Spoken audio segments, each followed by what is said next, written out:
Le titre de la parole de Dieu que nous allons étudier aujourd'hui est « Le cœur de mère est Sion ». Par ce sujet, prenons un peu de temps pour recevoir la grâce de Dieu. De nos jours, beaucoup d'enfants de Dieu reviennent à Sion à travers le monde entier. Pour entrer à Sion, il faut recevoir le baptême selon la volonté de Dieu. Quelle en est la raison? Nous devrions tout apprendre de Dieu un à un d'après les enseignements de la Bible. Alors Dieu a dit, « Personne ne peut voir le royaume de Dieu s'il ne renaît de nouveau. » Renaître de nouveau, c'est naître en tant qu'être nouveau. On doit naître de nouveau dans la vérité et réapprendre toutes choses. Dans le monde, nous n'avons eu besoin que de nous soucier de notre propre réussite. Cependant, à Sion, nous devons toujours aller de l'avant ensemble.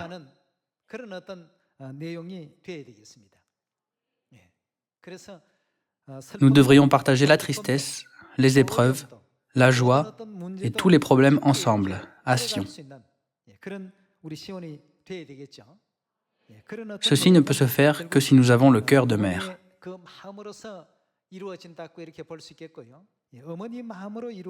Puisque Sion est conduite avec le cœur de mère, nous devrions toujours avoir de la considération, céder aux autres et tout accepter avec le cœur de mère. Nous avons tous besoin de ce genre de cœur.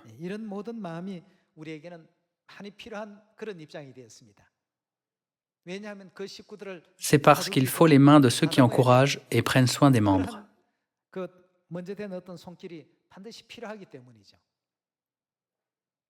Quand les petits-enfants ont faim, ils ne pensent qu'à leur faim. Ils ne pensent pas à la faim que peut ressentir leur mère. Les petits-enfants demandent seulement et réclament ce dont ils ont besoin pour avoir ce dont ils manquent.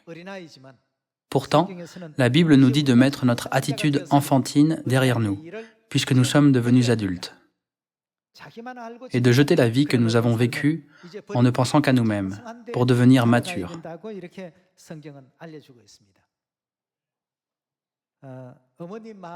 Il y a une belle histoire par laquelle nous pouvons apprendre le cœur de mère. Permettez-moi de vous raconter l'histoire. Il y avait une enseignante dans une école. Un jour, une étudiante lui a demandé si elle pouvait lui parler. Elle était déléguée de classe, honnête et montrait de bons exemples. Elle a reçu beaucoup de compliments et d'amour des enseignants et de ses camarades de classe.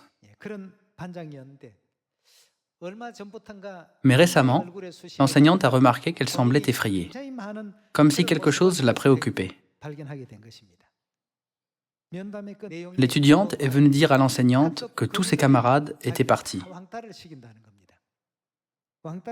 et a dit « Personne ne veut plus me parler et je n'ai pas la moindre idée de la raison.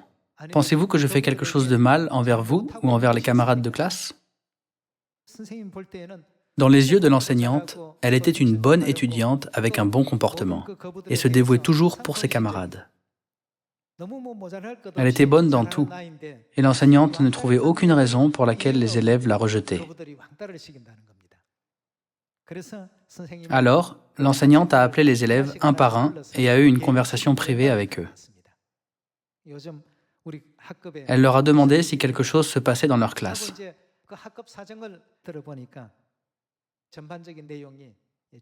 Tout le monde lui a raconté qu'une élève, qui s'appelle Julie, médisait la déléguée de classe.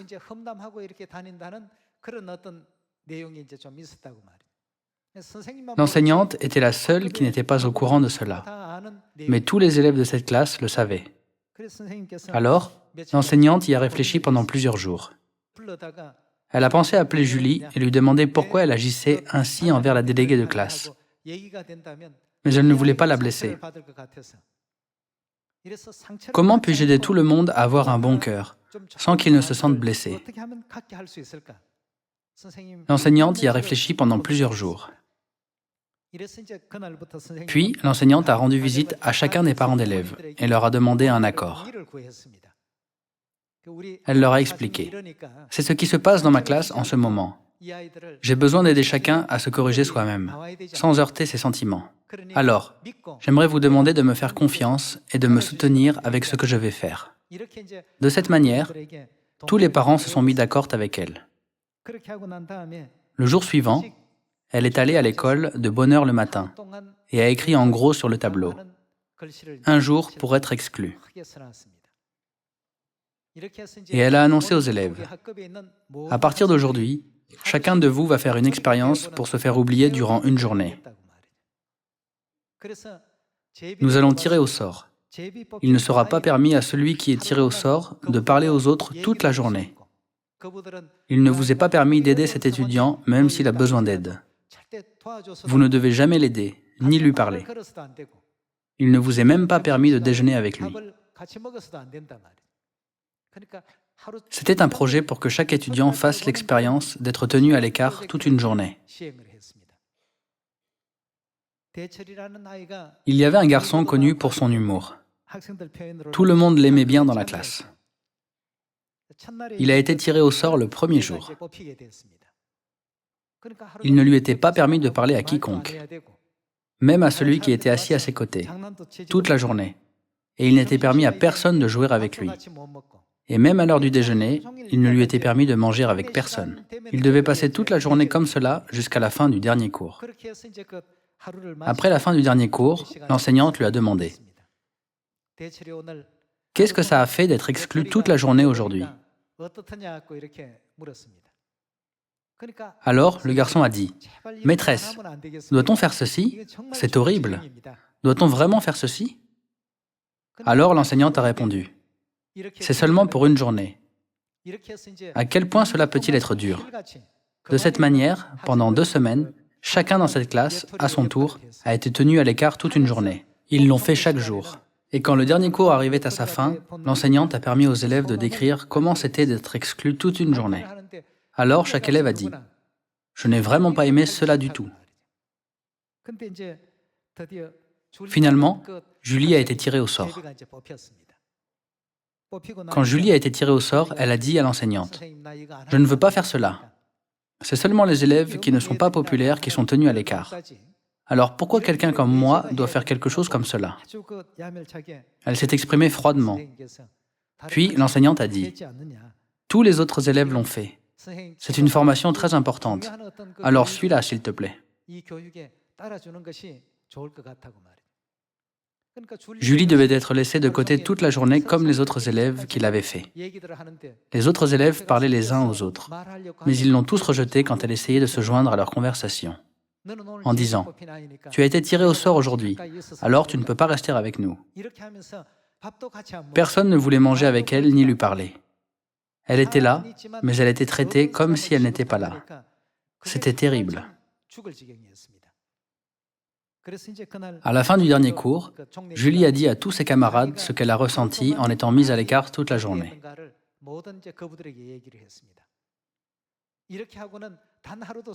Je ne pense pas pouvoir faire cela même pendant un jour. Et elle a obtenu une grande réalisation. Tous les élèves sont retournés chez eux, mais Julie n'est pas partie. Alors l'enseignante lui a demandé « Julie, pourquoi ne vas-tu pas à la maison ?» Puis elle a fondu en larmes en disant qu'elle avait fait une terrible erreur. Quand l'enseignante lui a demandé « Qu'est-ce qui se passe ?» Julie a répondu à l'enseignante qu'elle s'est sentie jalouse de la déléguée de classe parce que la maîtresse la complimentait toujours beaucoup et que tout le monde l'aimait bien. Alors elle s'est creusé les méninges. Comment puis-je rejeter la déléguée de classe, des élèves et de la maîtresse? C'est pourquoi elle a commencé à médire la déléguée de classe. Elle a appelé tous les camarades de classe, l'un après l'autre, pour leur dire « La déléguée de classe essaie de te paraître gentille, mais elle dit des choses sur ta maman et ton papa dans ton dos. Elle dit des choses sur ta famille aussi. Elle est très mauvaise. » En faisant cela, elle a fait tous les amis proches de la déléguée de classe la quitter. Elle a confié à l'enseignante.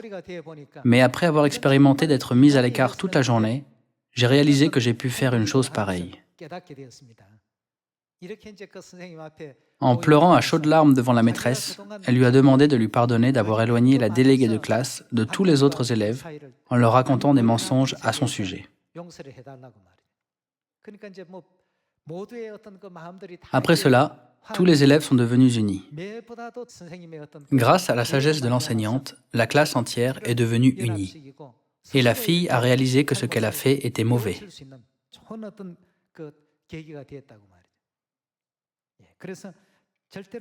Julie a réalisé qu'elle ne devait jamais créer une atmosphère où quelqu'un se sente tenu à l'écart toute la journée.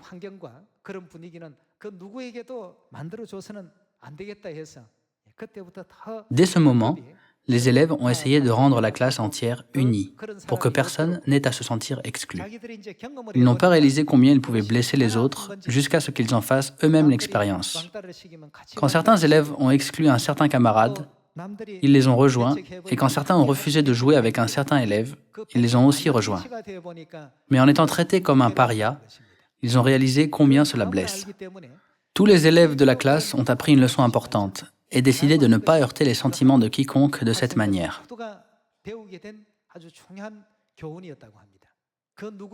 Aujourd'hui, nous aussi devrions apprendre cela et ne jamais donner ce genre de douleur à quiconque. Comme la Bible nous l'enseigne, nous avons besoin de nous inciter à l'amour et aux bonnes œuvres et d'être unis dans le cœur pour notre développement dans la parole de Dieu.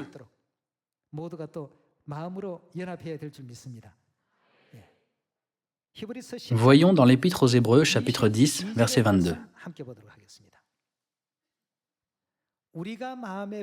Approchons-nous donc avec un cœur sincère, dans la plénitude de la foi, les cœurs purifiés d'une mauvaise conscience et le corps lavé d'une eau pure. Retenons fermement la profession de notre espérance, car celui qui a fait la promesse est fidèle. Veillons les uns sur les autres. Ici, veillons les uns sur les autres veut dire prenons soin les uns des autres. Et puis, à quoi devrions-nous nous inciter les uns les autres? Pour nous exciter à l'amour et aux bonnes œuvres. N'abandonnons pas notre assemblée, comme c'est la coutume de quelques-uns, mais exhortons-nous réciproquement, et cela d'autant plus que vous voyez s'approcher le jour. La Bible enseigne que nous devrions veiller les uns sur les autres, nous exciter à l'amour et aux bonnes œuvres, et ne pas abandonner nos assemblées. Nous devrions donc tous faire comme cela. Veiller les uns sur les autres est une leçon que Dieu nous donne toujours, n'est-ce pas? En ce qui concerne les uns les autres, nous devrions être unis et nous exciter à l'amour et aux bonnes œuvres. C'est la volonté de Dieu. Continuons avec la première épître aux Corinthiens, chapitre 12, verset 20. Maintenant donc, il y a plusieurs membres et un seul corps. L'œil ne peut pas dire à la main, « Je n'ai pas besoin de toi », ni la tête dire aux pieds, « Je n'ai pas besoin de vous ». Mais bien plutôt, les membres du corps qui paraissent être les plus faibles sont nécessaires. Et ceux que nous estimons être les moins honorables du corps, nous les entourons d'un plus grand honneur. Ainsi, nos membres les moins décents reçoivent le plus d'honneur, tandis que ceux qui sont décents n'en ont pas besoin. Dieu a disposé le corps de manière à donner plus d'honneur à ceux qui en manquaient, afin qu'il n'y ait pas de division dans le corps, mais que les membres aient également quoi? Soin les uns des autres. Il faut que nous nous unissions l'un et l'autre, et que les membres aient également soin les uns des autres. C'est la volonté de qui? Il est écrit que c'est la volonté de Dieu, n'est-ce pas? Verset 18. Maintenant, Dieu a placé chacun des membres dans le corps comme il a voulu. Dieu a placé nos mains, notre nez et nos pieds comme il a voulu qu'ils soient. Ils ont tous été placés de la manière que Dieu l'a voulu. Comme cela, dans Sion, il y a des gens qui jouent le rôle de la main, le rôle des yeux, le rôle de l'oreille, le rôle du nez, le rôle de la bouche. Chacun a un rôle différent. Dieu a fait ainsi comme il a voulu. D'après Apocalypse chapitre 4, tout a été créé par la volonté de Dieu. Toutes choses contiennent la volonté de Dieu. Depuis le commencement, c'est par la volonté de Dieu que tout a été accompli, tout a été établi et tout a été fait.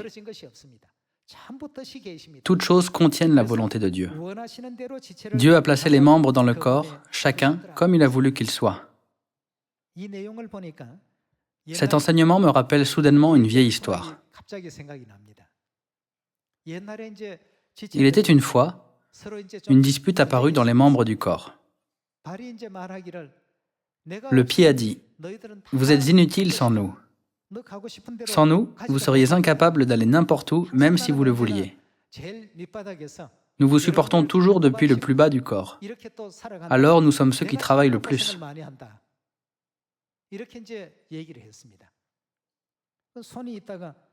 Mais alors les mains ont dit « Vraiment ? Et si vous ne nous aviez pas, qui irait au travail ? Les pieds, pouvez-vous marteler ? Pouvez-vous scier ? Nous travaillons si dur pour travailler et vous nourrir tous. » Alors les mains se sont vantées d'elles-mêmes comme cela. Quand les mains et les pieds ont dit cela, les yeux ont dit « Hé, si nous ne voyons pas les choses, comment pouvez-vous scier, hein ? Nous mesurons la largeur, la longueur et la hauteur. Alors vous avez assurément besoin de nous quand vous faites quelque chose, n'est-ce pas ? Nous sommes si importants que des gens disent que les yeux sont les fenêtres de l'âme.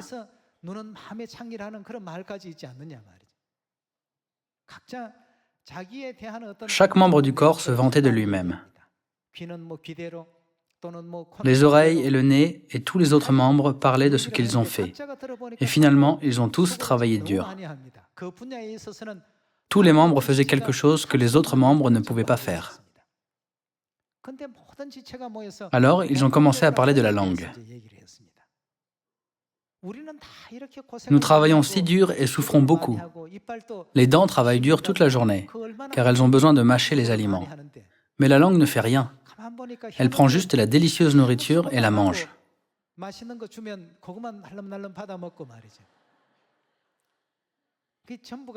Chaque membre disait du mal de la langue. Ils ont tous dit que la langue était si mauvaise. En réalité, il y avait une raison pour laquelle ils parlaient ainsi de la langue. Dans un royaume, le roi est tombé malade. Le docteur lui a préconisé de boire du lait de cochon et lui a dit que c'était l'unique façon de guérir. Alors, tous les membres du corps sont devenus un et sont allés trouver le lait de cochon. Sur le chemin du palais, après avoir trouvé le lait de cochon, ils ont commencé à se disputer. Ils ont parlé de combien ils ont travaillé pour avoir le lait de cochon. Chacun s'est donné de l'importance. Ils ont parlé de combien les pieds ont travaillé, et combien les yeux se sont donné du mal, et combien le nez a pris de la peine. Mais ils ont pensé que la langue n'avait rien fait. Ils étaient en colère parce que la langue allait recevoir un prix avec eux alors qu'elle n'avait rien fait. À l'écoute de toutes ces conversations, la langue a dit « Les pieds ont travaillé dur, les mains aussi, les yeux et les oreilles également, le nez aussi, et tous les autres aussi. Chaque membre a travaillé dur, mais vous dites que je n'ai rien fait. Bien, ok. Si vous voulez m'exclure d'obtenir le prix, allez-y, excluez-moi. Mais je dirai au roi que ceci n'est pas du lait de cochon, mais du lait de chien. »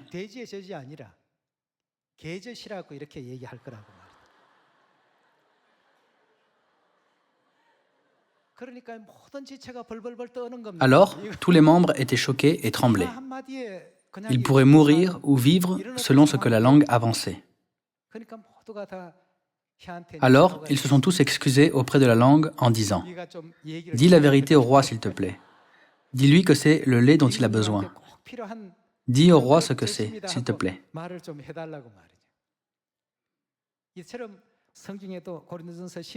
Comme Dieu a dit dans la première épître aux Corinthiens, chapitre 12, la langue est un membre important du corps, même si elle semble inutile. Tous les membres sont entre la vie et la mort, selon la langue, n'est-ce pas? Quand le nez sentait, que les yeux voyaient et que les dents mâchaient la nourriture, la langue ne semblait rien faire. Pourtant, c'était faux. Quand ils apportèrent le lait au roi, la langue devait bien lui dire ce que c'était. La langue devait dire « Ô roi, ceci est le médicament que vous cherchiez.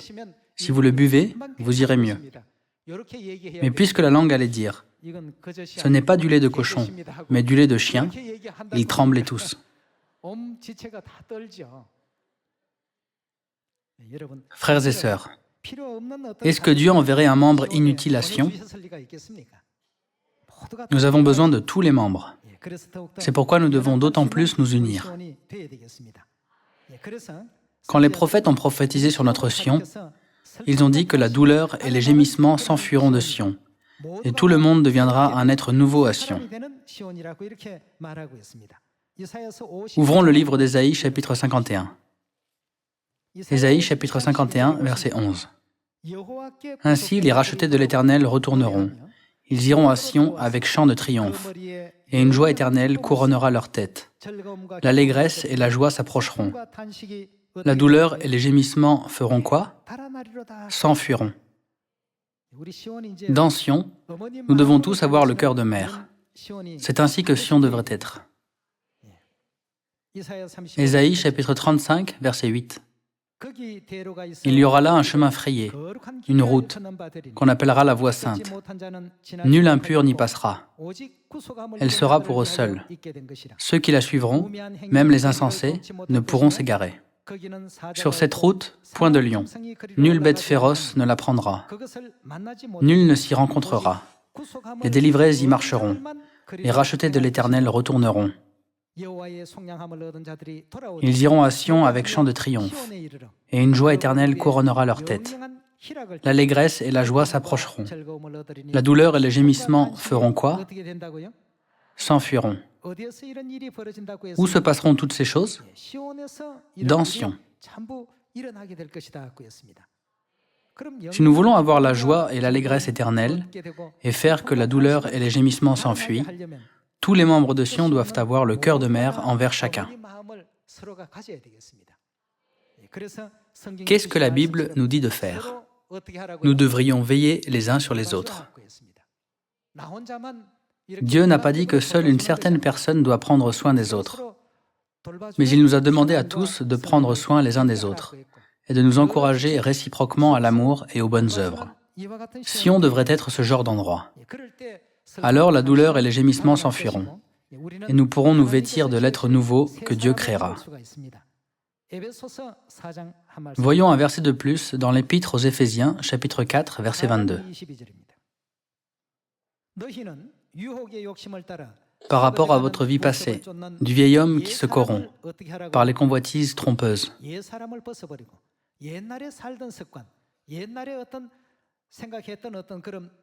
Nous devons nous débarrasser de nos vieilles habitudes, de nos vieux modes de vie, de notre ancienne valeur de jugement et de toutes les vieilles habitudes que nous avons apprises dans le monde. Verset 23. À être renouvelés dans l'esprit de votre intelligence et à revêtir l'homme nouveau, créé selon Dieu dans une justice et une sainteté que produit la vérité. C'est pourquoi, renoncez aux mensonges, et que chacun de vous parle selon la vérité de son prochain, car nous sommes membres les uns des autres. Si vous vous mettez en colère, ne péchez point. Que le soleil ne se couche pas sur votre colère, et ne donnez pas accès au diable. Que celui qui dérobait ne dérobe plus, mais plutôt qu'il travaille, en faisant de ses mains ce qui est bien, pour avoir de quoi donner à celui qui est dans le besoin. Qu'il ne sorte de votre bouche aucune parole mauvaise, mais, s'il y a lieu, quelques bonnes paroles, qui servent à l'édification et communiquent une grâce à ceux qui l'entendent. N'attristez pas le Saint-Esprit de Dieu, par lequel vous avez été scellés pour le jour de la rédemption. Que toute amertume, toute animosité, toute colère, toute clameur, toute calomnie et toute espèce de méchanceté disparaissent du milieu de vous. Soyez bons les uns envers les autres, compatissants, vous pardonnant réciproquement, comme Dieu vous a pardonné en Christ. Quand nous faisons les choses indiquées dans ces versets, notre sion peut s'accomplir par le cœur de mère. Dieu nous permet de savoir ce fait à travers la Bible. Certains comprennent mal ces paroles et pervertissent le sens de ces paroles en disant « N'est-ce pas juste un enseignement qui nous demande de vivre une bonne vie ?» Frères et sœurs, toutes les paroles des 66 livres de la Bible sont les paroles de Dieu. Nous ne devons pas suivre seulement les choses qui nous conviennent en écartant celles qui ne nous conviennent pas. Il nous faut nous dépouiller du vieil homme pour nous vêtir de l'homme nouveau. Dieu la Mère veut que nous soyons unis et que nous nous reposions réciproquement dans Père et Mère. Père et Mère veulent que nous nous complimentions et encouragions les uns les autres dans Sion. Nous devons tous devenir comme cela, n'est-ce pas? Vêtons-nous de l'homme nouveau. Voyons un verset de plus dans l'Épître aux Colossiens, chapitre 3, verset 8.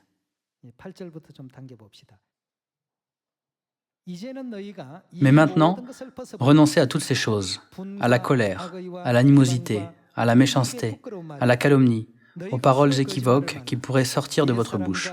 Ne mentez pas les uns aux autres, vous étant dépouillés du vieil homme et de ses œuvres, et ayant revêtu l'homme nouveau, qui se renouvelle dans la connaissance selon l'image de celui qui l'a créé.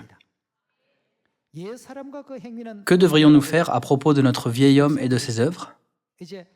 Dépouillons-nous-en et pensons d'après ce que nous avons appris en Dieu et comment Dieu nous enseigne. Nous devons vivre ce genre de vie.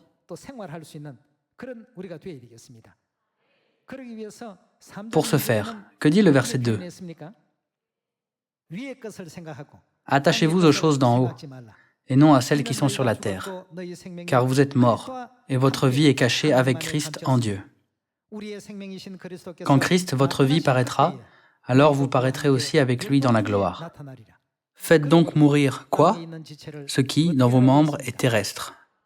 La débauche, l'impureté, les passions, les mauvais désirs et la cupidité, qui est une idolâtrie. C'est à cause de ces choses que la colère de Dieu vient sur les fils de la rébellion. C'est ainsi que vous marchiez autrefois, lorsque vous viviez dans ces péchés. C'est ainsi que nous vivions avec ce genre de pensée et de but. Verset 8. Mais maintenant, renoncez à toutes ces choses. Puisque nous sommes venus à Sion, nous devons être changés pour avoir le cœur de mère.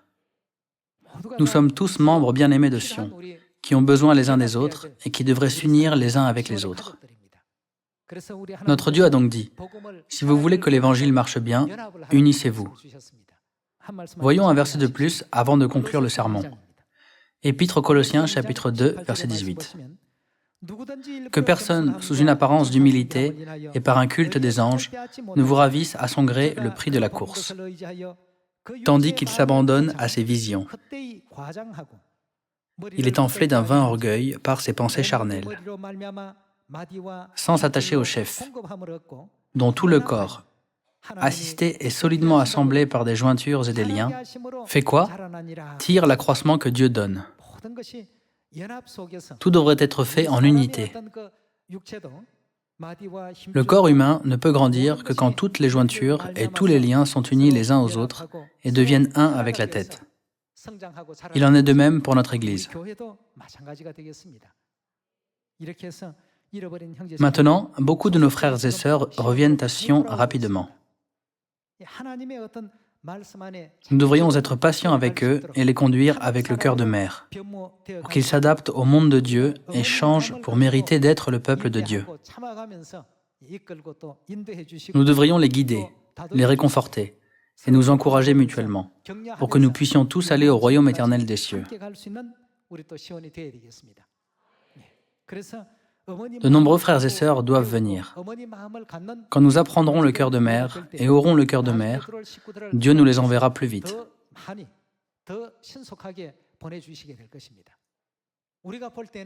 C'est comme la langue qui ne fait rien. Mais dès qu'elle dit quelque chose de faux, tous les autres membres seront punis, n'est-ce pas?